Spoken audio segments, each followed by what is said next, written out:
Hello good morning friends, कैसे हो? Hopes आप सब बढ़िया होगे। Welcome to my YouTube channel UGC NET commerce made easy. यहाँ पे आपको पेपर वन जो जनरल पेपर सभी सब्जेक्ट्स के लिए कॉमन है ना, पेपर टू स्पेसिफिकली कॉमर्स का उसका कंप्लीट सिलेबस कवर अप करवाया जा रहा है। फ्री बैच ऑलरेडी स्टार्ट हो चुका है दिसंबर 2023 के लिए। यूनिट 1 से 10 तक पूरा दोनों पेपर्स का कंप्लीट सिलेबस करवाया जाएगा। डेली बेसिस पे स्ट्रक्चर्ड वे में क्लासेस कंडक्ट की जाती हैं। क्लासेस आपको यूट्यूब पे मिल जाएंगी free of cost. PDF notes आपको दोनों इंग्लिश और हिंदी लैंग्वेज में टेलीग्राम चैनल पे मिल जाएंगे free of cost. Previous year question साथ के साथ करवाए जा रहे हैं। उसके बाद मॉक टेस्ट होंगे। प्रीवियस ईयर क्वेश्चन पेपर्स को सभी सॉल्व करेंगे डिटेल में। सो पीडीएफ के लिए आप टेलीग्राम चैनल ज्वाइन कर लो। यहाँ पे हमारी 100+ फैमिली मेम्बर्स हो चुके हैं, जुड़ चुके हैं। सेम यूट्यूब पे आपको क्लासेस मिलेंगी, वहाँ पे भी हमारे 120+ फैमिली मेम्बर्स हो चुके हैं। दोनों चैनल्स को ज्वाइन, लाइक, सब्सक्राइब कर लो। बिल्कुल फ्री ऑफ कॉस्ट कंटेंट है, यानी पूरा कोई भी आपको 1 रुपया भी देने की ज़रूरत नहीं है। सो आज है हमारे पेपर 2 कॉमर्स की क्लास, ठीक है। आपको जैसे पता ही अल्टरनेट बेसिस पे क्लासेस चलती हैं। सो कल हमने पेपर 1 की क्लास कंडक्ट की थी, आज पेपर 2 कॉमर्स की क्लास है। सो हमने अपने पेपर 2 की यूनिट 1 और यूनिट 2 तो ऑलरेडी कंप्लीट कर लिया। आज हम अब यूनिट 3 हमने स्टार्ट की हुई है, जो है हमारी बिजनेस इकोनॉमिक्स की। उसके बिना टाइम वेस्ट के आगे टॉपिक पे शिफ्ट होते हैं जो हमने करना है।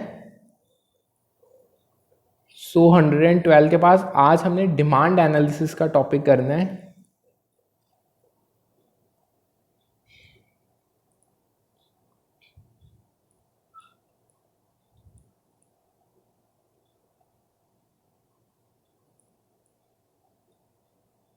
ये देखो बिजनेस इकोनॉमिक्स हमने स्टार्ट की थी, ये सारी चीज़ें हम कर चुके हैं ऑलरेडी।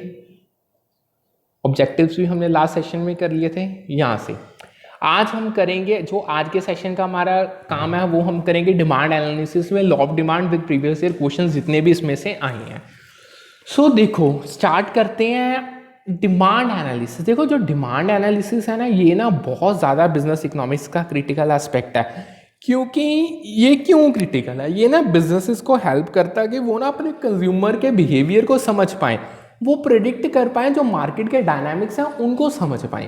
अब ये चीज़ें बड़ी सिंपल है, इतना इसमें कुछ समझने की बात नहीं है। देखो डिमांड एनालिसिस, डिमांड क्या है? देखो डिमांड है यानी जो कंज्यूमर चीज़ों की मतलब जो उनकी डिज़ायर्स हैं, यानी जो उनकी वांट्स है पर्टिकुलर प्रोडक्ट्स और सर्विसेज को लेकर, जो कंज्यूमर की पर्टिकुलर नीड्स को सेटिस्फाई करेंगी उसको हम डिमांड कह देते हैं। देखो बिजनेसेस का काम क्या है? वो प्रोडक्ट्स और सर्विसेज, या तो प्रोडक्ट्स मैन्युफैक्चर करके सेल करते हैं या सर्विसेज वो रेंडर करते हैं, यही काम है उनका।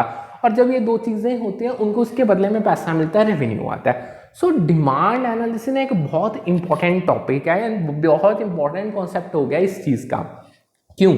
देखो अगर कंज्यूमर्स यानी अगर बिजनेस ना अपने डिमांड को अच्छे से समझ पाएंगे, उनको ये स्टार्टिंग में ही पता चल जाएगा जब वो फोरकास्ट करेंगे कि उनका इस साल में प्रॉफिट क्या होगा, उनका क्या रेवेन्यू, उतना कस्टमर बेस क्या होगा। ये ऐसी चीज़ें बहुत सारी डिमांड एनालिसिस के थ्रू पता चल जाती हैं। इसीलिए इसे बिजनेस इकोनॉमिक्स का क्रिटिकल एस्पेक्ट माना गया। देखो बिजनेसेस ना कंज्यूमर के बिहेवियर को, कंज्यूमर भी तो इंडिविजुअल है यानी उनके बिहेवियर्स चेंज होते ही रहेंगे, क्योंकि बहुत सारे एक्स्ट्रा फैक्टर है जो कंज्यूमर के बिहेवियर को इन्फ्लुएंस करते हैं। अगर एक फैक्टर की तवज्जो यानी इंपॉर्टेंस बढ़ गई तो वो डैम श्योर उस पर इफेक्ट डाल देगा। उस कंज्यूमर बिहेवियर को समझने के लिए, उसको प्रिडिक्ट करने के लिए कि कंज्यूमर किस तरीके से रिएक्ट करेंगे, इस चेंज को अगर हम बिजनेस में लाते हैं तो वो हमें डिमांड एनालिसिस बताता है। इवन मार्केट के डायनामिक्स चेंज होते रहते हैं, क्योंकि देखो मार्केट है, मार्केट के कितने ही फैक्टर्स मार्केट पे इम्पैक्ट डाल रहे हैं। डायनामिक्स चेंज होंगे, मतलब मार्केट कभी रिसेशन में जाएगी, कभी डिप्रेशन में जाएगी, कभी इन्फ्लेशन होगी, कभी डिफ्लेशन, बहुत सारे मार्केट में चेंजेस आते रहेंगे। इन सभी चीज़ों के लिए डिमांड एनालिसिस बहुत इंपॉर्टेंट है। इस टॉपिक के अंदर हम लॉ ऑफ डिमांड पढ़ेंगे, क्या होता है इलास्टिसिटी ऑफ डिमांड पढ़ेंगे, और एयर और एमआर का रिलेशन क्या है। आज के सेशन में हम लॉ ऑफ डिमांड को बहुत डिटेल में करेंगे।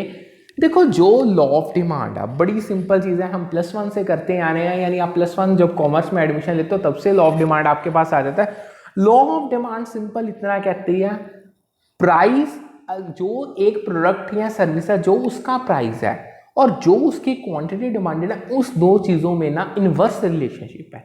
यानी लॉ ऑफ डिमांड का सिंपल इतना मानना है कि जो आप प्रोडक्ट और बेच रहे हो या सर्विस रेंडर कर रहे हो, जो उसका प्राइस है उसकी क्वांटिटी डिमांडेड के साथ इनवर्स रिलेशनशिप होगी।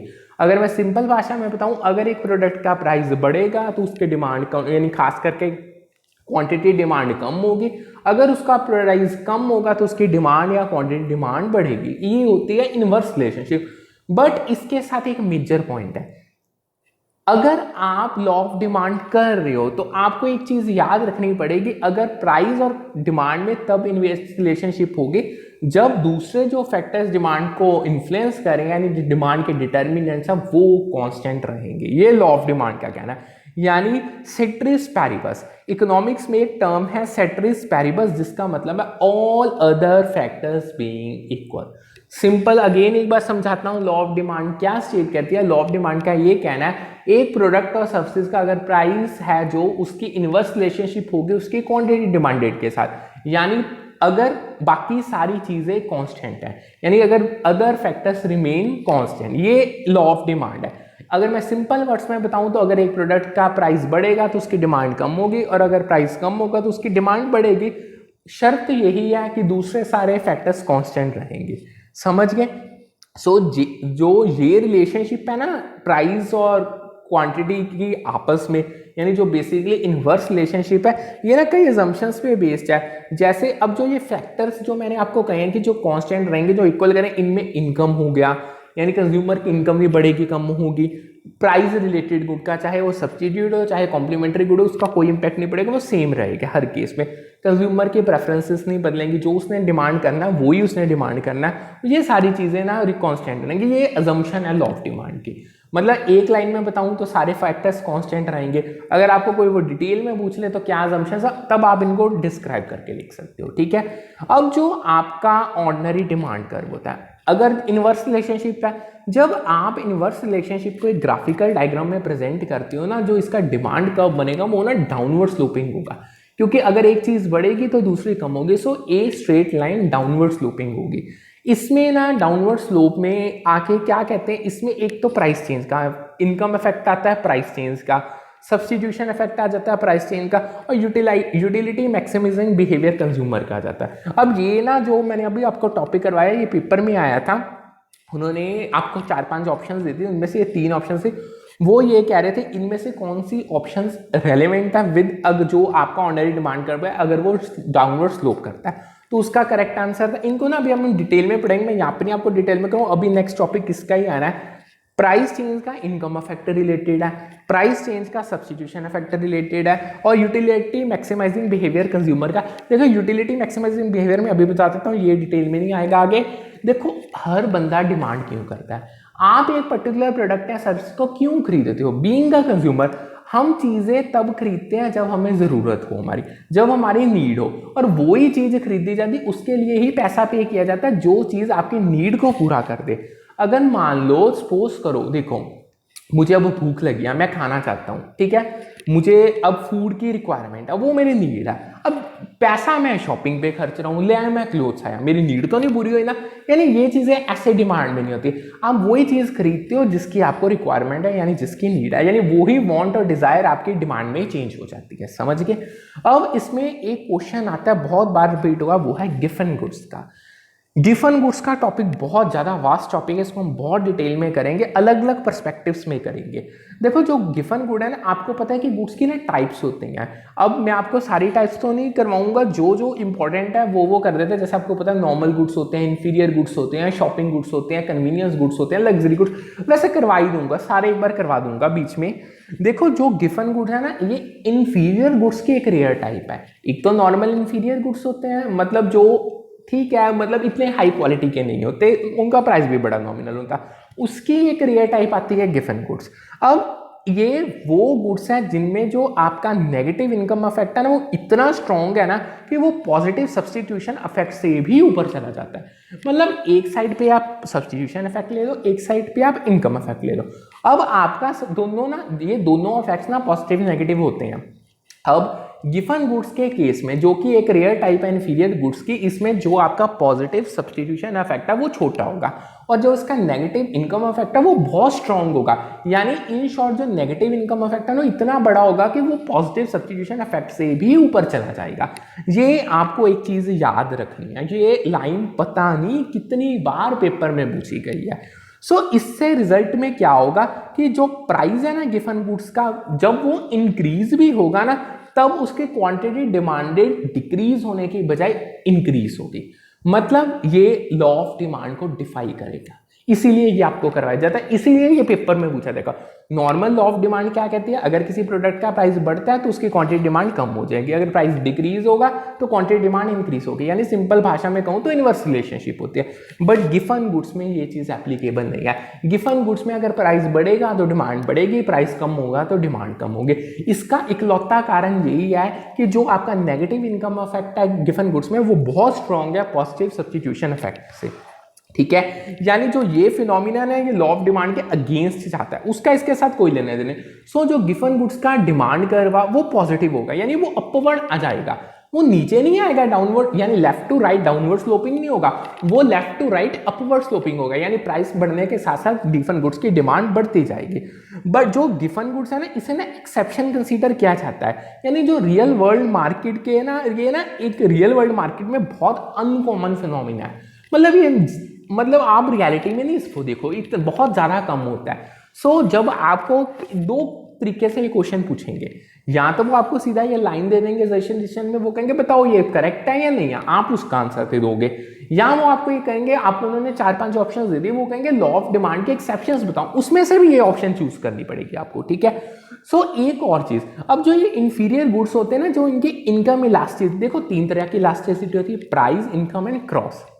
अब जो इनकम इलास्टिसिटी और डिमांड है ना जो इंफीरियर गुड्स की, वो लेस देन 0 होगी, 0 से कम होगी। ठीक है, ये आपको याद रखना है। अब जो मैंने आपको लाइन बनाई, अब उसको बहुत डिटेल में करते हैं।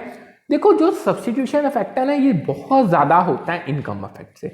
जो substitution effect is usually much larger than income effect. अब जो सब्स्टिट्यूशन इफेक्ट है, इसका मतलब यह है कि जो आपका चेंज है कंजम्पशन पैटर्न्स में, वो अक्कर होगा जब आपका रिलेटिव प्राइस गुड्स और सर्विसेज का चेंज होगा। समझो ध्यान से इसको। सो इसका क्या मतलब हुआ, इसका मीनिंग क्या हुआ, देखो जो एक बार फिर रिपीट करता हूं, जो सब्स्टिट्यूशन इफेक्ट है उसका क्या मतलब है सिंपल वे में।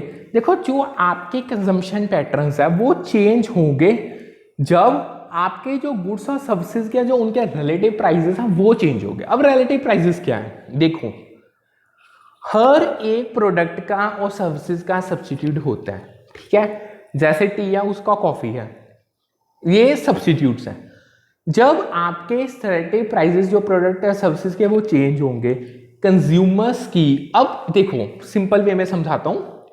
फॉर एग्जांपल एक पास से टी, एक साइड पे टी ले लो, एक साइड पे कॉफी ले लो, टी का प्राइस कॉफी का प्राइस। अब हम टी के कस्टमर्स हैं, जब टी का प्राइस बढ़ेगा कंज्यूमर शिफ्ट होंगे कॉफी पे, क्योंकि वो कहेंगे अब कॉफी वही रेट पे मिल रही है, क्योंकि कॉफी का तो प्राइस चेंज हुआ ही नहीं। जब टी का प्राइस कम होगा कॉफी के कंज्यूमर्स अब ज्यादा टी पे शिफ्ट हो जाएंगे। सो ये होता है सब्स्टिट्यूशन इफेक्ट, यानी जब एक प्रोडक्ट और सर्विसेज का रिलेटिव प्राइस में चेंज आएगा, कंज्यूमर्स के कंजम्पशन पैटर्न्स चेंज हो गए, उसे सब्स्टिट्यूशन इफेक्ट कहते हैं। यानी ये सजेस्ट करता है कि जो कंज्यूमर है वो सब्स्टिट्यूट करेंगे गुड्स को जो चीप होंगे, यानी जो रिलेटिवली चीपर हो जाएंगे, यानी as comparative to other product. Tea और कॉफी के एग्जांपल ले लो, अगर टी का प्राइस कम बढ़ेगा तो कंज्यूमर्स कॉफी पे शिफ्ट हो जाएंगे, अगर टी का प्राइस कम होगा तो कॉफी के जो ऑलरेडी कंज्यूमर वो टी पे शिफ्ट हो जाएंगे। समझ गए, ये सब्स्टिट्यूशन इफेक्ट है। सो बहुत सारे केसेस में जो आपका सब्स्टिट्यूशन इफेक्ट का इंपैक्ट है ना कंज्यूमर बिहेवियर पे, वो ज्यादा होता है चेंज इन इनकम के इंपैक्ट पे। इसी कारण ये लाइन आती है, substitution effect is usually much larger than income effect. समझ गए रीजन क्या है, ये असर्शन रीजन में क्वेश्चन बहुत बार आया अनलिमिटेड टाइम्स। ठीक है, देखो गिवन गुड्स के टाइम पे जो इनकम इफेक्ट है प्राइस का, वो प्राइस राइस का जो इनकम इफेक्ट है ना वो ग्रेटर होगा सब्स्टिट्यूशन इफेक्ट में। यही हमने स्टार्टिंग में लाइन की थी, यानी negative income effect is so strong that it outweighs positive substitution effect. अब उसको डिटेल में करने जा रहे हैं, यही यहाँ पे वो कह रही है, यानी गिवन गुड्स का एक ऐसा केस है, यानी ऐसे real type of inferior goods है जिसमें जो प्राइस राइस का इनकम इफेक्ट है वो ज्यादा होगा सब्स्टिट्यूशन इफेक्ट से। अब जो गिवन गुड्स है being a rare type of inferior goods, इसके ना ये ना यूनिक रिलेशनशिप दिखाते हैं। Unique relationship in the sense, यानी प्राइस और क्वांटिटी डिमांडेड जो गिवन गुड्स के हैं उसमें पॉजिटिव रिलेशनशिप होती है। मतलब प्राइस बढ़ेगा तो डिमांड बढ़ेगी, प्राइस कम होगा तो डिमांड कम होगी, मतलब जो इनका डिमांड कर्व है ना ऊपर जाएगा, left to right upward sloping. ये लॉ ऑफ डिमांड की तरह नहीं है। लॉ ऑफ डिमांड में प्राइस और क्वांटिटी डिमांड में इनवर्स रिलेशनशिप है ना, इसमें वो चीजें हैं, यानी ये लॉ ऑफ डिमांड के अगेंस्ट जाता है, समझ गए। ये तो एक नॉर्मल चीज थी। अब जो गिवन गुड्स है ना, इसमें जो इनकम इफेक्ट होता है ना वो डोमिनेट करता है सब्स्टिट्यूशन इफेक्ट। वैसे normally substitution effect income effect से ज्यादा होता है, ये मैंने आपको बता दिया। मतलब वो आपको इतना कंफ्यूज कर देंगे ना, ऊपर वो क्वेश्चन दे देंगे, नीचे तो क्यों आप मजबूर हो जाओगे, आपको आंसर ही नहीं पता चलेगा।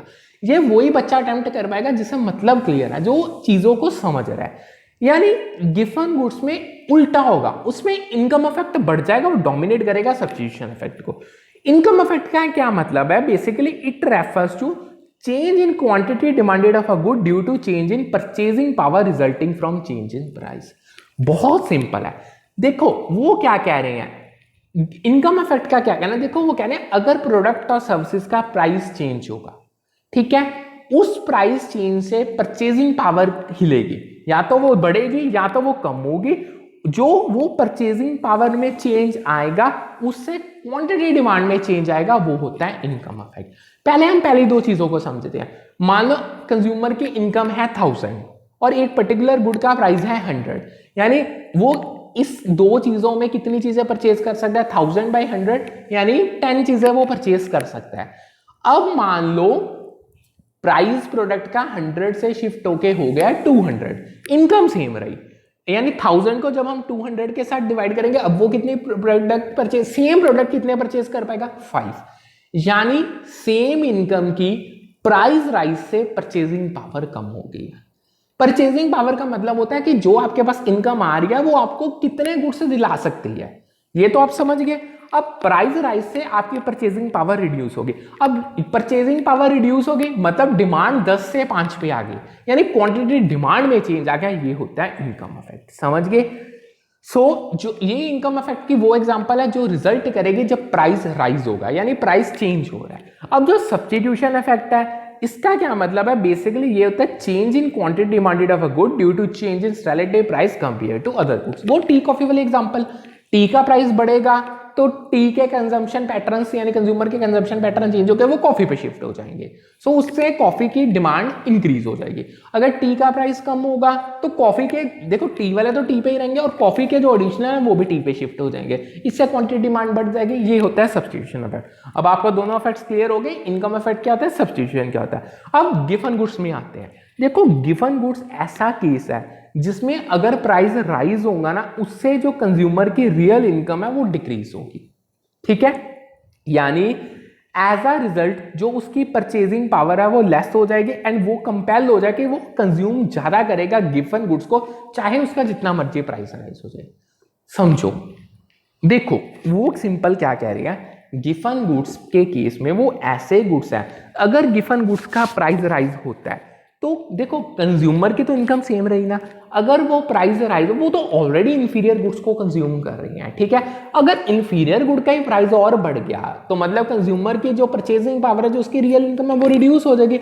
अब उसका वही इनकम इतने गुड्स नहीं दिला पाएगी, उससे क्या होगा, उससे अगर परचेजिंग पावर रिड्यूस हो रही है तो उसकी जो कंज्यूमर है उसको ज्यादा से ज्यादा गिवन गुड्स पे ही डिपेंड करना पड़ेगा, क्योंकि सुपीरियर गुड्स तो उसके हैंड में ही नहीं रहेंगे।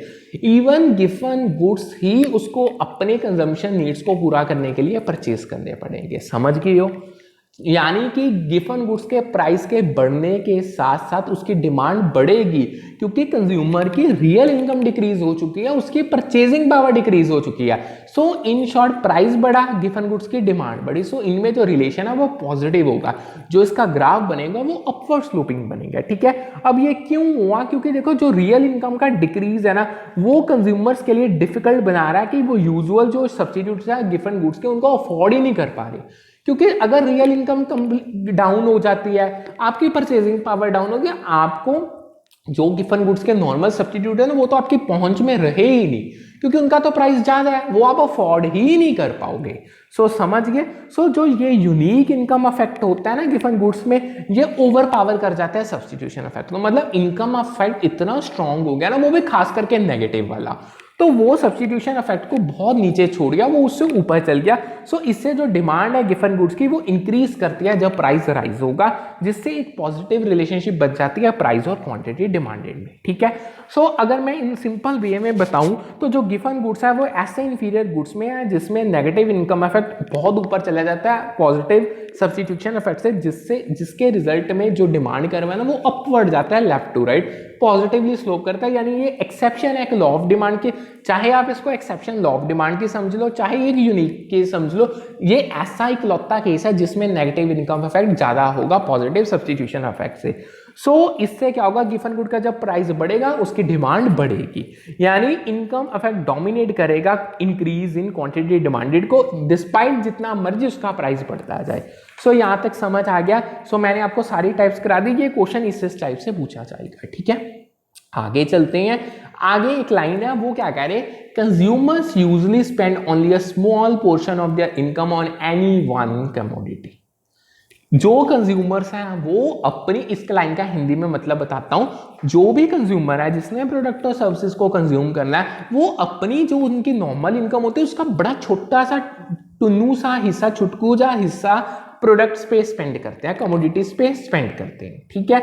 इसका रीजन क्या है, देखो द रीजन जो इसके पीछे हाईलाइट है ना वो ये है कि जो कंज्यूमर है ना टिपिकली ना, मतलब जो उनकी इनकम एलोकेशन है ना अब वेरियस गुड्स और सर्विसेज में वो बड़ी तरीके से सलीके से की जाती है, वो बहुत स्मॉल पोर्शन अपनी इनकम का एक स्पेसिफिक कमोडिटी पे स्पेंड करते हैं। इसका मतलब क्या हुआ, देखो अगर कंज्यूमर एक 50,000 रुपया महीना मंथ का कमा रहा है, वो अर्न कर रहा है, वो 50,000 का 50,000 एक ही प्रोडक्ट पे थोड़ी लगाएगा, उसके जो पोर्टफोलियो होगा प्रोडक्ट्स हो उसमें वैरायटी ऑफ गुड्स और सर्विसेज होंगे। सो एक प्रोडक्ट के हिस्से में ना बड़ा स्मॉल पोर्शन आता है इनकम का, ठीक है। यानी ये इंडिकेट ये करता है कि जो रिलेटिव प्राइसेस में चेंजेस आ रहे हैं वो सिग्निफिकेंट इंपैक्ट डालेंगे कंजम्पशन चॉइसेस पे, अगर हम उसको कंपेयर करेंगे ओवरऑल चेंज इन इनकम के साथ।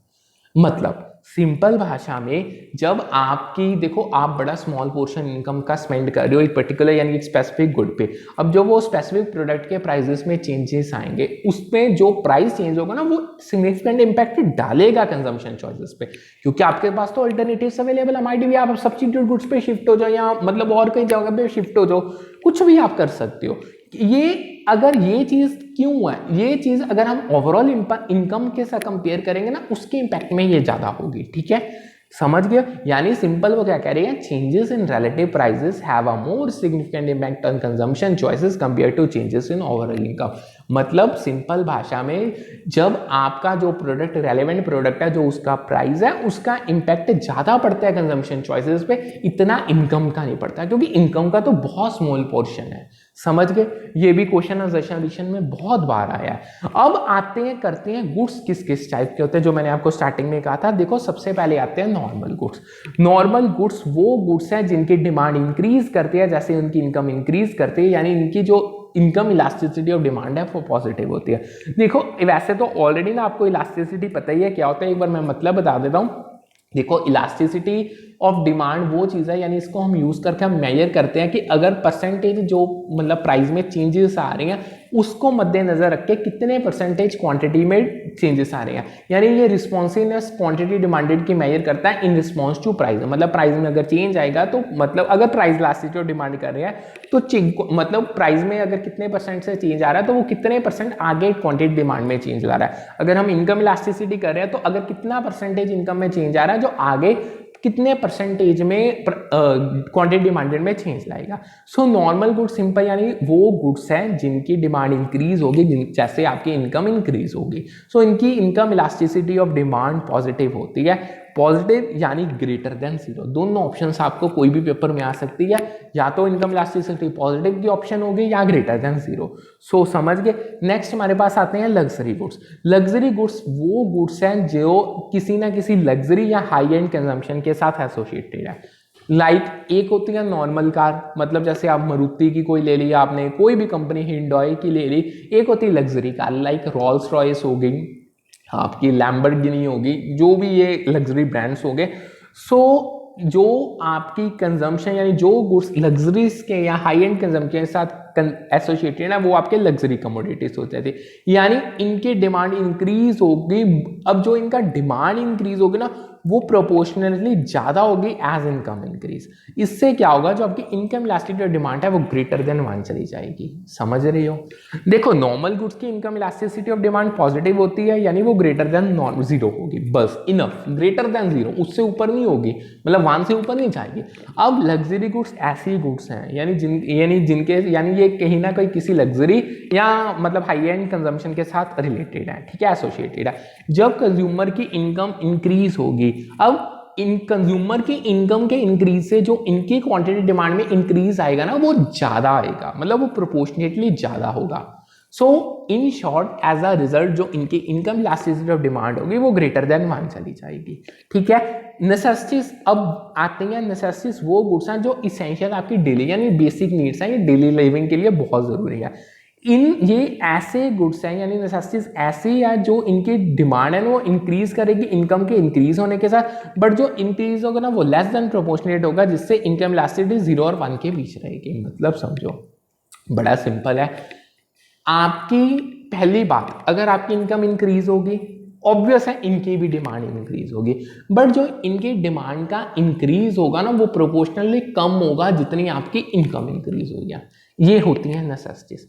मतलब ठीक है, आप उतनी चीज़ों की रिक्वायरमेंट ही करोगे ना जितनी आपको नेसेसरी है, जो आपको चाहिए। अगर नेसेसिटी में मान लूँ अगर सॉल्ट लगा लो, आज आपकी इनकम 10,000 है, आपने 1 सॉल्ट का पैकेट लिया, कल आपके 20,000 हो गए, चलो ठीक है आपने 2 सॉल्ट के पैकेट ले लिए, अब महीने में 2 ही सॉल्ट के पैकेट लगेंगे, 20 थोड़ी लग जाएंगे। अगर आपकी नेक्स्ट 30,000 इनकम हो गई, अब ये थोड़ी करोगे कि आप 3 लेके आओगे। सो ठीक है, इनकम के साथ इनकी डिमांड इंक्रीज तो होती है, बट वो प्रोपोर्शनेटली कम होता है जितना इंक्रीज इनकम में हो रहा है उससे। सो यहाँ से ये साबित होता है कि जो इनकी इनकम इलास्टिसिटी है वो 0 से तो बड़ी होगी बट 1 से कम होगी, ठीक है। समझ गए? कोई डाउट? अगर कोई डाउट है आप मुझको पूछ सकते हो, टेलीग्राम पे मैसेज करो, यूट्यूब के कमेंट सेक्शन में करो, डाउट आपका क्लियर हो जाएगा। आगे आते हैं हमारे इन्फीरियर गुड्स। इन्फीरियर गुड्स वो गुड्स हैं जिनकी डिमांड डिक्रीज करती है जैसे उनकी इनकम कंज्यूमर की इंक्रीज करती है, यानी इसमें इनकम इलास्टिसिटी ऑफ डिमांड है वो नेगेटिव हो गई। देखो अगर किसी बंदे की इनकम इंक्रीज करेगा तो वो क्यों इंफीरियर गुड्स को परचेज करेगा, वो डैम श्योर है ना वो सुपीरियर पे गुड्स पे शिफ्ट होगा। ये तो ऑब्वियस बात है। जब वो शिफ्ट होगा यानी इंफीरियर गुड की डिमांड बिल्कुल ही कम हो जाएगी, यानी इनकम इंक्रीज होगी और इंफीरियर गुड की डिमांड डिक्रीज होगी। जो इनमें जो रिलेशन है वो इनवर्स बन जाएगा, वो नेगेटिव होगा। सो जो इनकम इलास्टिक डिमांड है वो लेस देन 0 मतलब नेगेटिव होगी इंफीरियर गुड्स के केस में। समझ गए? यहाँ तक कोई डाउट है तो आप पूछ सकते हो। आगे बढ़ते हैं, आगे हमारे पास आते हैं, पहले लाइन समझो। Shopping goods, the tangible goods for which a consumer wants to compare quality, price and perhaps style in several stores before making a purchase are called shopping goods. बड़े सिंपल है। देखो शॉपिंग गुड्स वो tangible goods हैं जिनको देखा जा सकता है, जिनको हाथ लगाया जा सकता है, जिनको फील किया जाता है, जो कंज्यूमर परचेज करने से पहले अलग अलग स्टोर में जाके उनकी क्वालिटी को कंपेयर करेगा, उनको सेम क्वालिटी मिल रही है, उनका प्राइस कंपेयर करेगा, उसे कहीं सेम क्वालिटी कम प्राइस में तो नहीं मिल रही, और स्टाइल यानी वो जो स्टाइल की उसको रिक्वायरमेंट है वही मिल रहा है। यानी अलग अलग जगह परचेज करने से पहले, यानी जब सिंपल चीज़ है, जैसे देखो ये तो नॉर्मल चीज़ है, यानी आप कोई चीज़ को परचेज करने से पहले जब उसकी जगह जगह पे जाके जांच पड़ताल करते हो, वेरिफिकेशन करते हो, भाई ये प्राइस यहीं पे यही मिल रहा है, क्वालिटी सेम मिल रही है, स्टाइल हमें सेम मिल रहा है, सब कुछ जब देखते हो यानी तब आप शॉपिंग गुड्स का जिक्र कर रहे हो। सो शॉपिंग गुड्स सिंपल अगर आपको पूछा जाए ऐसे टेंजिबल गुड्स है जिनमें कंज्यूमर जिनको एक्टिवली सीक आउट करता है, उनको कंपेयर करता है, उनको इवेल्युएट करता है। कंज्यूमर पहले तो देखो, सबसे पहले कोई भी अगर शॉपिंग उसने करनी, सबसे पहले तो शॉप्स का पता लगाएगा कि ये प्रोडक्ट कहाँ पे मिलेगा, फिर हर एक स्टोर में जाएगा, उसका कंपैरिजन करेगा, उसका इवेल्युएशन करेगा, क्रिटिसिज्म करेगा, करेगा, बहुत सारी इंफॉर्मेशन गैदर करेगा, फिर घर आएगा वापस, फिर उस इंफॉर्मेशन को एनालाइज करेगा, आपस में कंपेयर करेगा, फिर जो उसको स्टोर अच्छा लगा, मतलब उसे जब जहाँ पे हर चीज़ सेट बैठती है उस स्टोर से जाके वो फाइनल परचेज कर लेगा। ये होते हैं शॉपिंग गुड्स। यानी कंज्यूमर ना बहुत सारे फैक्टर्स कंसीडर करता है जब उसने शॉपिंग गुड्स को परचेज करना है। क्वालिटी कंसीडर की जाती है, प्राइस कंसीडर किया जाता है, स्टाइल कंसीडर किया जाता है। इवन ना एक शॉपिंग गुड्स के टाइम में ना कंज्यूमर की इन्वॉल्वमेंट बहुत ज़्यादा होती है, क्योंकि ये वो सब कुछ खुद करता है। यानी कंज्यूमर की इन्वॉल्वमेंट का सिंपल ये मतलब होगा कि वो अपने आप को इन्वॉल्व करके खुद एनालिसिस करता है, इंसाइट्स गैदर करता है, यानी सब कुछ वो खुद करेगा। अगर हम इस चीज को कन्वीनियंस गुड्स और अनसॉल्ड गुड के साथ कंपेयर करें, उसमें ये चीज नहीं होती। उसमें कंज्यूमर अपने आप को ना इतना इन्वॉल्व नहीं करना जितना शॉपिंग गुड्स में इन्वॉल्व करता है। अब यहाँ पे एक सवाल पैदा होता है कंज्यूमर इन्वॉल्वमेंट का, जो टॉपिक बहुत इंपॉर्टेंट है। देखो, जब कोई प्रोडक्ट को परसीव किया जाता है ना कि उसमें लो पोटेंशियल है, कि वो सिग्निफिकेंट बेनिफिट्स नहीं प्रोवाइड करेगा, तब जो कंज्यूमर इन्वॉल्वमेंट का लेवल है ना वो लो होगा। सिंपल वे में, जब कोई प्रोडक्ट मतलब कंज्यूमर ने ही प्रोडक्ट कंज्यूम करने हैं, जब किसी कंज्यूमर को ऐसे लगता है ना भाई ये जो प्रोडक्ट है ना इसका मतलब कोई इतने बेनिफिट तो मिलने नहीं है, कोई इतनी हार्ड एंड फास्ट चीज तो है नहीं, मतलब इतने तो फायदे ही देगा नहीं, तब ना वो अपनी इन्वॉल्वमेंट कम कर देगा। यानी जब यहाँ पूरा ये साबित हो जाता है, यानी मतलब दिमाग में ये परसेप्शन बन जाती है कि अगर हम ये प्रोडक्ट को परचेज कर रहे हैं तो इसका पोटेंशियल बड़ा कम है कि वो सिग्निफिकेंट बेनिफिट्स नहीं देगा, तब कंज्यूमर अपनी इन्वॉल्वमेंट को कम कर देता है। कंज्यूमर की इन्वॉल्वमेंट टिपिकली तब ज्यादा होती है जब प्रोडक्ट को इस नजरिए से देखा जाता है कि उसके जो बेनिफिट्स हैं वो बहुत ज्यादा मिलेंगे, मतलब उसके हाई पोटेंशियल बेनिफिट्स हैं फ्यूचर में, तब उसकी एक सोशल इंपॉर्टेंस दी जाएगी, उसे कंसीडर किया जाएगा सोशल इंपॉर्टेंस का। यानी अब पहले एक एक करके फैक्टर समझते हैं। कंज्यूमर की इन्वॉल्वमेंट सबसे पहले तब ज्यादा होगी जब उसे लगेगा कि प्रोडक्ट पोटेंशियल बेनिफिट्स बहुत ज्यादा देगा, मतलब अगर वो चीज को कंज्यूम करता है उसके बहुत सारे बेनिफिट्स कंज्यूमर को मिलेंगे। दूसरा, जब उसे सोशली इंपॉर्टेंट चीज माना जाए, यानी सोसाइटी के पॉइंट व्यू से या सोशली वो चीज ना प्रोडक्ट बड़ा इंपॉर्टेंट है, तब कंज्यूमर की इन्वॉल्वमेंट बहुत ज्यादा होगी। या कंज्यूमर के पास जब इंफॉर्मेशन ना हो इतनी, देखो कंज्यूमर जब मान लो कई बार ना हम क्या करते हैं, हम लोगों ने कई बार ना पहली बार लाइफ में चीजें खरीदनी होती है। अगर वो पहली बार लाइफ में चीजें खरीदनी है ना, कई बार आपके पास इंफॉर्मेशन नहीं होती, मतलब लैक ऑफ इंफॉर्मेशन, उसके अल्टरनेटिव्स मार्केट में क्या क्या, कई बार तो आपको नाम भी नहीं पता होता, बस आपके दिमाग में इमेजिनेशन होनी है ऐसी कोई चीज खरीदनी है, उसका नाम भी नहीं पता होता, इन्फॉर्मेशन होती, तब भी आप एक्टिवली इन्वॉल्व हो गए, यानी कस्टमर एक्टिवली इन्वॉल्व होगा, वो गैदर करेगा इनसाइट्स को, ठीक है। या कई बार पैसा बहुत मोटा, यानी पेटियों की पेटियां खर्चनी है, तब कंज्यूमर की इन्वॉल्वमेंट, यानी जो बहुत हाई प्राइस के हाई वैल्यूएबल गुड्स होते हैं उसमें। समझ गए? यहां तक आपको कोई डाउट है तो आप पूछ सकते हो। आगे चलते हैं, आगे आते हैं हमारे कंज्यूमर्स। देखो कंज्यूमर की कुछ कैरेक्टरिस्टिक्स हैं, उनको स्टडी करते हैं। देखो सबसे पहले तो जो कंज्यूमर है, एक तो वो रीजनल होते हैं और एक वो लीनियर मैनर में सोते हैं, मतलब कम प्राइस में ज्यादा चीजें। रीजनल का मतलब ये है, देखो आप सपोज करो, मैं अगर आपको एग्जांपल के थ्रू समझाऊं कि रीजनल का मतलब, एक दुकान पे आपको एक पेन सेम पेन ना वो 100 का मिल रहा है, दूसरी दुकान में आपको सेम पेन सेम क्वालिटी का 50 का मिल रहा है। सो आप किसको प्रेफर करोगे? आप 50 वाले को ही प्रेफर करोगे, यानी you are a regional being, ठीक है। नेक्स्ट वो कहते हैं कंज्यूमर्स ना मोटिवेटेड होते हैं बिलीव्स और इंटरनलाइज मैसेजेस के साथ, जो the way they market desires, मतलब जो मार्केटिंग स्ट्रेटेजीज मार्केट्स फॉलो करती हैं, यानी जो उन्होंने एडवर्टाइजमेंट की होती हैं, वो कहीं ना कंज्यूमर्स के दिमाग में बैठी होती हैं, यानी उनकी बिलीव्स बनी होती हैं, उन्होंने मैसेजेस इंटरनलाइज किए होते हैं। सो वो कहीं ना कहीं कंज्यूमर्स को अट्रैक्ट करते हैं टुवर्ड्स मार्केटर। और जो कंज्यूमर्स हैं ना, वो इतने काबिल हैं कि वो अपने थॉट और बिहेवियर को अच्छे से एक्सप्लेन कर सकते हैं। कहने का मतलब ये हुआ कि मार्केटर को दिमाग लगाने की जरूरत नहीं है, वो समझ सकता है कि कंज्यूमर खुद समझा सकता है उसे क्या चाहिए, कौन सा प्रोडक्ट उसकी नीड को सेटिस्फाई करेगा। समझ के आगे आता है करंट मार्केट डिमांड क्या होती है, ठीक है। देखो करंट मार्केट डिमांड को कुछ 3 चीजें हैं जो डिटरमाइन करती हैं, यानी जो एस्टिमेट प्रोवाइड करती हैं करंट मार्केट डिमांड का। मतलब कि इन शॉर्ट ना ये फ्यूचर का टॉपिक है, यानी ये डिमांड फोरकास्टिंग का टॉपिक है, यानी ऐसा टॉपिक है जिसमें आपने पता लगाना है कि आपकी करंट मार्केट डिमांड क्या होगी प्रोडक्ट और सर्विसेज, मतलब मार्केट में आपकी प्रोडक्ट की कितनी चीज़ों की डिमांड की जा रही है, कितना आपका कस्टमर बेस मतलब पोटेंशियल कस्टमर बेस है। सो उसको एस्टिमेट करने के लिए ना 3 मेन चीजें होती हैं। सबसे पहला एक total market potential, area market potential और मार्केट शेयर। देखो इसमें जो टोटल मार्केट पोटेंशियल है, मतलब पूरी मार्केट में आपके प्रोडक्ट का पोटेंशियल क्या है, यानी पूरी मार्केट में आपका प्रोडक्ट कितने बंदों को अट्रैक्ट कर सकता है अगर आप उसमें जाते हो। सेकेंड आता है एरिया मार्केट पोटेंशियल, मार्केट पूरी नहीं आप कवर कर पाओ, एक एरिया पकड़ लो, वो एरिया पर्टिकुलर एरिया में, चाहे वो मतलब 1-2 शहर हो, एक शहर हो या एक ही शहर में एक पर्टिकुलर मार्केट हो, वो एरिया में आपकी मार्केट डिमांड क्या है, यानी करंट एस्टिमेट क्या निकलेगा उसका। तीसरा आता है मार्केट का शेयर, यानी अब आपका टोटल मार्केट में कितना हिस्सा है, मतलब आपका प्रोडक्ट एक साइड, बाकी मार्केट सारी एक साइड, प्रोडक्ट्स एक साइड, आपका हिस्सा उस पूरी मार्केट में कितने परसेंटेज से निकल रहा है। ये चीज़ें करंट मार्केट डिमांड में 3 चीज़ें एस्टिमेट की जाती हैं अगर आपने करंट मार्केट डिमांड को एस्टिमेट करना है। देखो वो अब एक ना मार्केट शेयर के रिगार्डिंग क्वेश्चन बहुत बार आया, वो क्या कहते हैं, अगर आपने मार्केट शेयर को मेंटेन करना है तो हम उसको 3 तरीके से अप्रोच कर सकते हैं। मतलब हम अपना मार्केट शेयर मेंटेन करना चाहते हैं, जो हमने एक बार अटेन कर लिया अब उसको मेंटेन करना चाहते हैं, तो हम 3 अलग अलग तरीकों से अप्रोच कर सकते हैं। और जो हमारी एक स्पेसिफिक स्ट्रेटेजी ना जिसे मार्केटर फॉलो करता है वो अलग अलग फैक्टर्स पे डिपेंड करती है। अब वो 3 स्ट्रेटेजीज हम पढ़ने जा रहे हैं जो पेपर में रैपिडली पूछी गई, 3 ही 4 करेंगे। सबसे पहले आती है काउंटर फीटिंग स्ट्रेटेजी। देखो इस स्ट्रेटेजी में ना प्रोड्यूस की जाती है और इमिटेशन को सेल किया जाता है या counter feet version another company के प्रोडक्ट्स को। काउंटर फीटिंग मतलब कॉपिंग। आप क्या करते हो, सिंपल वे में बताता हूँ, एक कंपनी का प्रोडक्ट उठा लिया, उसकी इमिटेशन कर ली, उसको कॉपी पेस्ट कर लिया, उसको ही मार्केट में प्रोड्यूस कर रहे हो, उसको ही सेल कर रहे हो, यानी डुप्लीकेट प्रोडक्ट्स जिन्हें कह देते हैं, इसे काउंटर फिटिंग कहते हैं। डुप्लीकेट, देखो हर चीज़ के डुप्लीकेट्स मिलते हैं। आप जैसे देखो, अगर मैं आपको एग्जांपल दूं, आपको जो टॉप नॉच ब्रांड्स हैं उनकी फर्स्ट कॉपीज नहीं मिलती, अब वो काउंटर फिटिंग स्ट्रेटेजी है।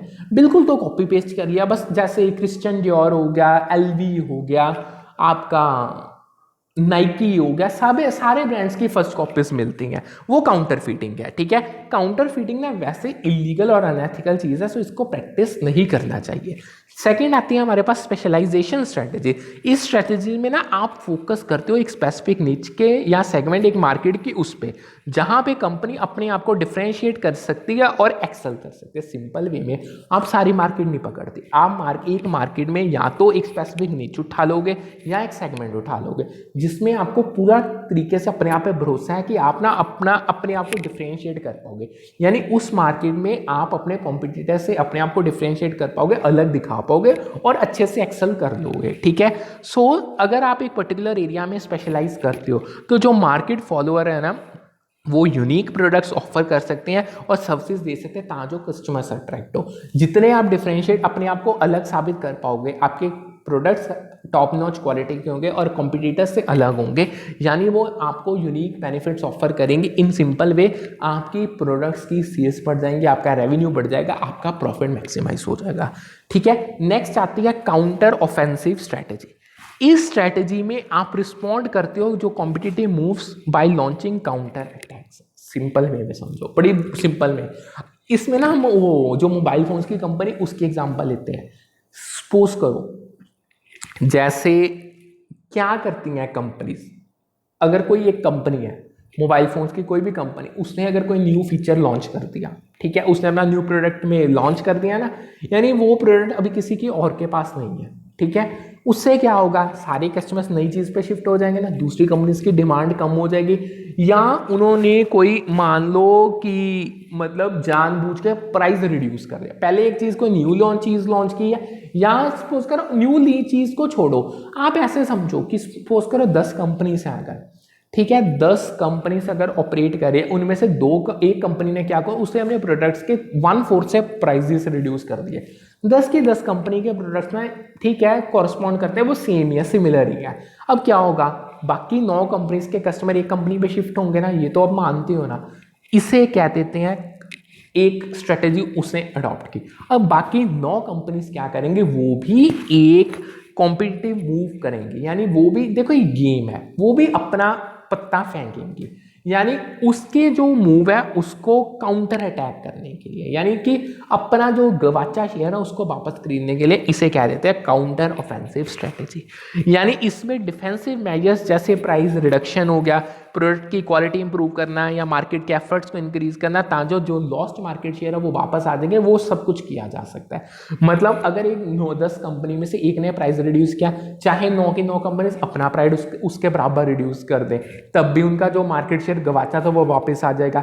या वो क्या कर दे, अपनी क्वालिटी को डबल इंप्रूव कर देंगे, यानी फिर भी कंज्यूमर्स वापस आ जाए, उनको लगेगा प्राइस उन्होंने सेम रखा बट क्वालिटी बहुत ज़्यादा इंप्रूव कर दी है, या अपना मार्केट एफर्ट्स है, यानी जो भी उनकी स्ट्रेटेजी है, जो भी उनका मार्केट को अप्रोच करने का तरीका है, उसको इंक्रीज कर दे। ठीक है, अब नेक्स्ट हमारे पास आती है प्रीएम्प्टिव स्ट्रेटेजी। अब जो ये प्रीएम्प्टिव स्ट्रेटेजी है इसमें आप प्रोएक्टिव मेजर्स को लेते हो ताकि जो आप अपनी कॉम्पिटिटिव एज को सिक्योर कर पाओ before potential competitor enter the market. Simple way में समझाता हूँ, यानी प्रीएम्प्टिव स्ट्रेटेजी का क्या कहना है, आपने ऐसी प्रोएक्टिव मतलब एडवांस में पहले ही आपने रिएक्ट कर दिया, यानी अभी दूसरी चीजें फॉर्म्स आई भी नहीं उससे पहले ही आपने अपना रिएक्शन दे दिया, आपने रिएक्ट कर दिया। आपके पोटेंशियल कॉम्पिटिटर अभी मार्केट में आना था, उनके आने से पहले ही आपने ऐसी मेजर्स ले ली जिससे आपके जो कॉम्पिटिटर्स के कंपैरिजन में जो कॉम्पिटिटिव एज है ना वो बनी रहेंगे, वो सिक्योर होगी, उसको कोई हिला ही नहीं सकता।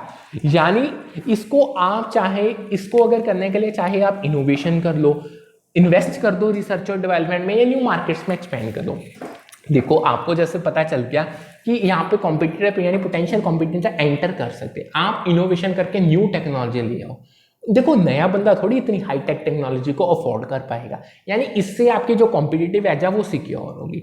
आप रिसर्च एंड डेवलपमेंट में R&D में आपने इन्वेस्ट कर दिया, आपको पता है उसके आपको रिजल्ट्स बहुत ज़्यादा निकलेंगे फ्यूचर में, सो वो आपके पोजीशन को सिक्योर कर देंगे। आप न्यू मार्केट्स में एंटर कर रहे हो, अपना कस्टमर बेस इतना बड़ा फैला रहे हो ना, इसको इतना ज़्यादा वाइड कर रहे हो, कोई न्यू कॉम्पिटिटर्स को हिला ही नहीं सकता। समझ गए। अब आगे आता है नैश इक्विलिब्रियम।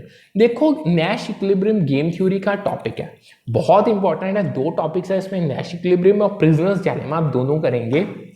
देखो जो नैश इक्विलिब्रियम है इसका क्या मतलब है, ये एक ऐसी सिचुएशन है जिसमें जो आपके इकोनॉमिक एक्टर है सारे के सारे, यानी ईच इकोनॉमिक एक्टर चूज करता है अपनी best strategy taking into account strategies chosen bye all other actors. समझ रहे हो। इसको ना एक एग्जांपल के थ्रू समझाता हूँ। 4 बंदे हैं, कार्ड्स की गेम खेल रहे हैं, ठीक है। 4 persons are playing cards game, नहीं चलो कार्ड्स गेम छोड़ो, 4 persons are playing carrom board. Carrom board में कैरम खेल रहे हैं, 4 बंदे हैं, चारों साइड्स पे बैठे हैं। हर एक बंदा इंडिविजुअली अपनी अपनी एक बेस्ट स्ट्रेटेजी चूज करेगा, तीनों दूसरे बंदों की स्ट्रेटेजीज को मद्देनजर रखते होते हैं, यानी ये नैश इक्विलिब्रियम की सिचुएशन होगी। मतलब 4 बंदे हैं, चारों के चारों अपनी बेस्ट स्ट्रेटेजी अलग अलग चूज करेंगे अपने दिमाग में, बाकी तीनों की स्ट्रेटेजीज को मद्देनजर रखते हुए। ये होता है नैश इक्विलिब्रियम गेम थ्योरी में खास करके।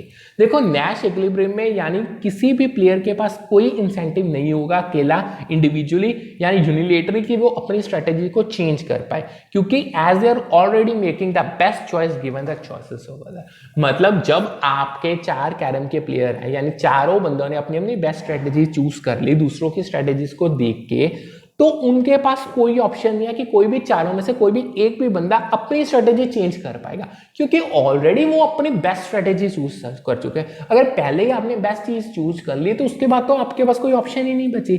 सो जो ये कॉन्सेप्ट था ना नैश इक्विलिब्रियम का, इसे ना मैथमेटिशियन जॉन नैश ने दिया था, जिसने अपना गेम थ्योरी पे बहुत सारा वर्क किया था, उसने इसको कॉन्सेप्ट को दिया था। सो इसका नाम भी याद रखना, mathematician John Nash has given the concept of Nash equilibrium. Paper में ये भी बहुत बार पूछा गया।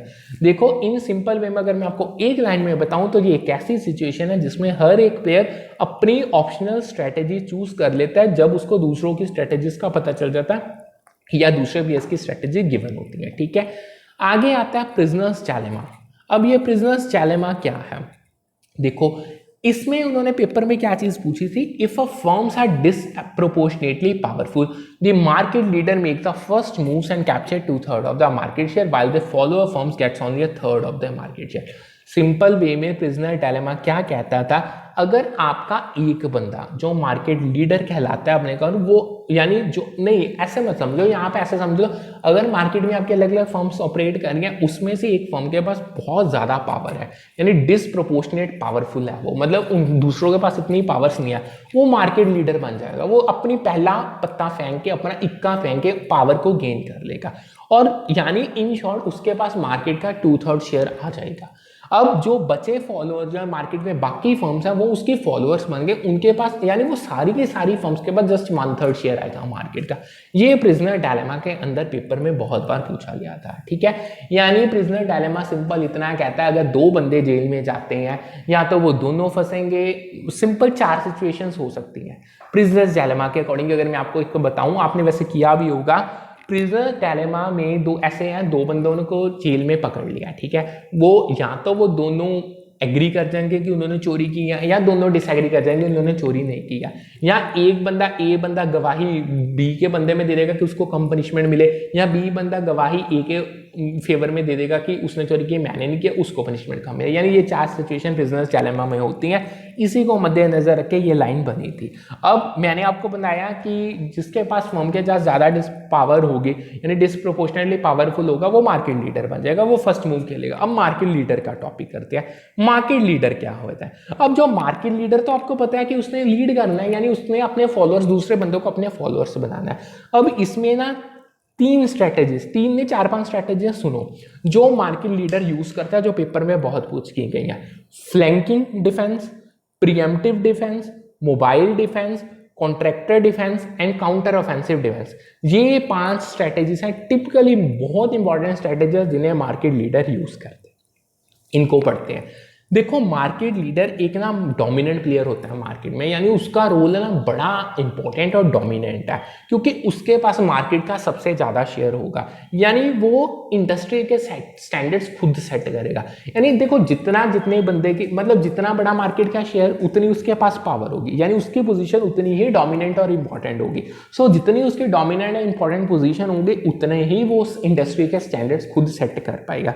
ये तो मार्केट लीडर का डेफिनेशन होगी। अब मार्केट लीडर अपनी पोजीशन को मेंटेन करने के लिए और कंपटीशन को खत्म करने के लिए, यानी मार्केट लीडर हमेशा ये चाहेगा उसकी पोजीशन कोई और ना ले पाए, यानी उसकी पोजीशन एज इट इज चलती रहे, वो मार्केट में राजा बन के राज करता रहे।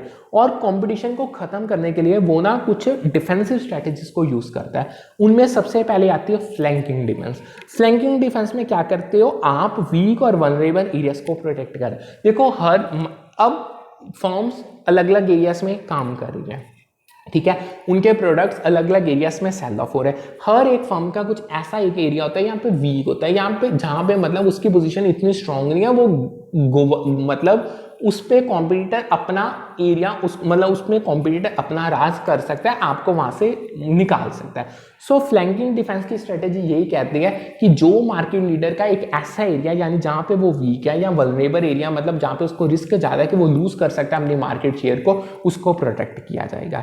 सेकेंड आती है प्रीएम्प्टिव डिफेंस। यानी प्रीएम्प्टिव डिफेंस की में क्या करते हो आप? एंटीसिपेट करते हो और काउंटर करते हो कॉम्पिटिटर की मूव्स को। मतलब ठीक है, अगर आप मार्केट लीडर हो, बट आपको सब तभी मार्केट लीडर के होने के बावजूद भी आपको कंपटीशन तो मिलता ही रहेगा, क्योंकि बहुत सारी फर्म्स है, कोई ना कोई तो मूव ऑन करेगी, आपको कोई ना कोई कॉम्पिटिटिव मूव्स आते ही रहेंगे। आप उनको इस स्ट्रेटेजीज के अंदर एंटीसिपेट करते हो और काउंटर करते हो, मतलब अंदाजा लगाते हो कि भाई ये कॉम्पिटिटर ये चीज कर सकता है, मतलब एंटीसिपेशन कर सकते हो, मतलब एनालाइज करते हो, फिर उसके रिगार्डिंग ना एक वॉल प्रिपेयर करके उसको डिफेंस करते हो, उसको काउंटर करते हो। ठीक है, आगे आते हैं मोबाइल डिफेंस। इसमें आप अडेप्ट करते हो जो मार्केट कंडीशंस चेंज हो रही हैं उनको। मतलब मार्केट लीडर क्या करता है? देखो, मार्केट के डायनामिक्स बदलेंगे, वो तो चेंज होंगे, वो स्टैग्नेंट नहीं रहते, वो कांस्टेंट नहीं रहते, उनको अडेप्ट किया जाता है बाय मार्केट लीडर। यानी मार्केट लीडर की नो डाउट पोजीशन बड़ी डोमिनेंट है, बड़ी स्ट्रांग है, बट मार्केट के अगेंस्ट वो नहीं जा सकता, उसे मार्केट के अकॉर्डिंग चलना पड़ेगा, अडेप्ट करना पड़ेगा मार्केट की कंडीशन को। नेक्स्ट हमारे पास चौथी आती है कॉन्ट्रैक्टर डिफेंस। इसमें आप मार्केट लीडर क्या करता है? देखो, 2 तरीके की एक्टिविटीज होती है, कोर और नॉन कोर। जो कोर एक्टिविटीज है ना, ये वो एक्टिविटीज है जिसपे जो फर्म है उसका मेजर पोर्शन प्रॉफिट का डिपेंड करता है। मेजर पोर्शन मतलब कि उसके ये वो ऑपरेशंस है, यानी ये वो एक्टिविटीज है जो उसके सर्वाइवल के लिए रिस्पॉन्सिबल है, यानी जो उसको चलाने के लिए रिस्पॉन्सिबल है। सो इस स्ट्रेटेजी को जब फॉलो किया जाता है ना कॉन्ट्रैक्टर डिफेंस, इसमें क्या किया जाता है? फर्म की जो नॉन कोर एक्टिविटीज हैं, यानी जो नॉर्मल है, बेसिक है, जिसका कोई तरह से डिफरेंट इंपैक्ट नहीं करता, वो आउटसोर्स करवा लेते हैं। वो और कोई बंदा, मतलब बाहर का बंदा हायर करके उन एक्टिविटीज को परफॉर्म करता है, वो अपना पूरा दिमाग अकेला कोर एक्टिविटीज पे ही लगाते हैं। लास्ट में हमारे पास 5वीं स्ट्रेटेजी आती है काउंटर ऑफेंसिव डिफेंस। इसमें लॉन्च किए जाते हैं अग्रेसिव एक्शंस अगेंस्ट कॉम्पिटिटर। पहले सारी स्ट्रेटेजीज डिफेंसिव थी, अब ये ऑफेंसिव, वर्ड इसका नाम ही काउंटर ऑफेंसिव। अब मार्केट लीडर क्या करेगा, अपनी पोजीशन को मेंटेन करने के लिए कॉम्पिटिटर्स के अगेंस्ट अग्रेसिव एक्शंस लेगा, नई नई स्ट्रेटेजीज मार्केटिंग की, एडवर्टाइजमेंट की, हर चीज जो अग्रेसिव होगी बहुत, उसको मतलब दूसरे कॉम्पिटिटर को खत्म करने के लिए वो यूज की जाएगी। सो यहाँ तक समझ आ गया। वैसे तो मैंने सोचा था मैं आपको और आगे ना हमारे प्रोडक्शन फंक्शंस हैं कॉप डगलस का, ये अभी काफी लंबा टॉपिक है, इनको हम कल करेंगे। सो आज की क्लास करते हैं वाइंड अप। शायद मैं एक वीडियो और डाल दूंगा कि माइट भी अगर ये टॉपिक्स भी आज कवर हो जाते हैं तो अच्छी बात थी, नहीं तो इनको कल कवर कर लेंगे, पेपर 1 की क्लास के साथ साथ इनको कवर अप कर लेंगे। सो आज का सेशन करते हैं वाइंड अप। पीडीएफ्स आपको हिंदी और इंग्लिश लैंग्वेज में दोनों में मिल जाएंगी टेलीग्राम पे, उसको ज्वाइन कर लो। क्लास आपको यूट्यूब पे मिल जाएगी। सो पहले क्लास को वॉच करो, फिर पीडीएफ से गो थ्रू, इससे आपकी रिविजन अच्छी होगी और आप अपनी तैयारी अब जोरो देखो। अगस्त का मंथ स्टार्ट होगा, ऑलरेडी एक मंथ निकल चुका है, जस्ट हमारे पास अगस्त, सितंबर और अक्टूबर भी बचा है। हमने starting of first week of October तक सिलेबस कंप्लीट करना, फिर अक्टूबर और नवंबर में हम अपनी प्रिपरेशन यानी रिविजन कर पाएंगे।